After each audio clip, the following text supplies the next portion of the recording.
નમસ્કાર. નમસ્કાર. પહેલે તો તમારું નામ અને એડ્રેસ. મારું નામ કેરે નીતિન રવજીભાઈ, ગામ નારણપર. નીતિનભાઈ, તો તમારે આ જે દાડમનો પ્લોટ છે તો એમાં ટોટલ કેટલા છોડ છે?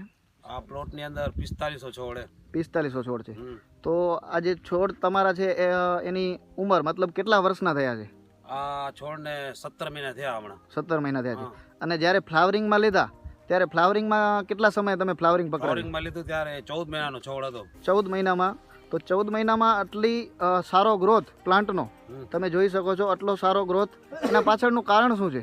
એટલે આ પ્લોટના ગ્રોથ કરવાનું મેઇન કારણ તો આ ટેકનોલોજી, અત્યારે જે ટેકનોલોજી આવી છે એ ત્યારે અમે એક ડ્રીપની અંદર ભૂમિરત્ન નામનું એક સોઇલ ટેકનોલોજીનું જે આવેલું એ ભૂમિરત્ન ડ્રીપની અંદર એક વાલની અંદર 1 એકરની અંદર 15 દિવસે 2 થી 3 લીટર ડ્રીપની અંદર છોડતા. બરાબર. ડ્રીપની અંદર 2 થી 3 લીટર ભૂમિરત્ન છોડતા હતા. ભૂમિરત્ન છોડતા. અને તમે પાયામાં પણ દબાવતા હશો ને ખાતર?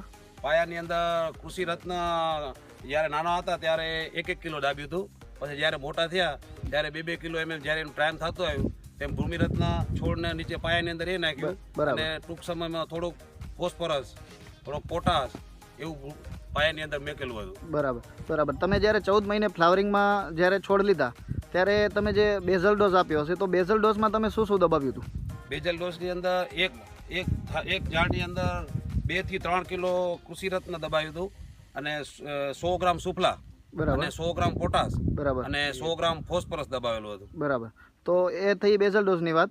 એના પછી તમે જે ડ્રીપમાં મોકલો છો તો ડ્રીપમાં તમે કયા ખાતરનો ઉપયોગ કરો છો? એટલે ડ્રીપની અંદર મૂક્યું ત્યારે ડ્રીપની અંદર પહેલું પાણી મૂક્યું ત્યારે તો ભૂમિરત્ન નામનું જે ટેકનોલોજીનું આવેલું એ પેલું ડ્રીપની અંદર લીટરે 3 લીટર છોડી દીધું.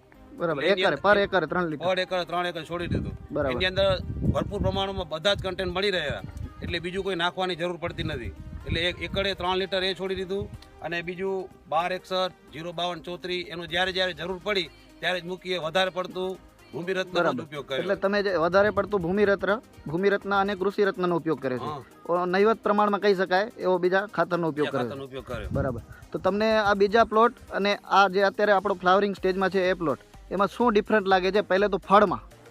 એટલે બીજા પ્લોટ કરતા અમારી વાડીએ બીજા જોવા આવ્યા એમ કહેરા કે આ તમારા ઝાડનું ફળ છે એની સાઈઝ બહુ મોટી છે. બરાબર. આટલા દિવસ પ્લોટની અંદર આટલી સાઈઝ આવતી નથી એમ. મતલબ ફ્લાવરિંગના જેટલા દિવસ થયા છે એ સ્ટેજથી આટલા દિવસ પ્રમાણે સાઈઝ બહુ સારી છે અને ફળની સંખ્યા પણ વધારે છે. અને આ બીજા પ્લોટ કરતા આ પ્લોટની અંદર ગ્રીનરી પણ સારી છે. મતલબ આની પત્તી એ પણ બહુ મોટી છે.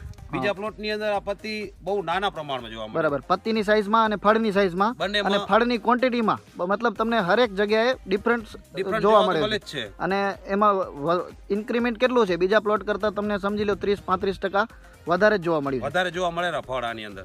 ઓકે. તો થેન્ક યુ, ધન્યવાદ, આભાર.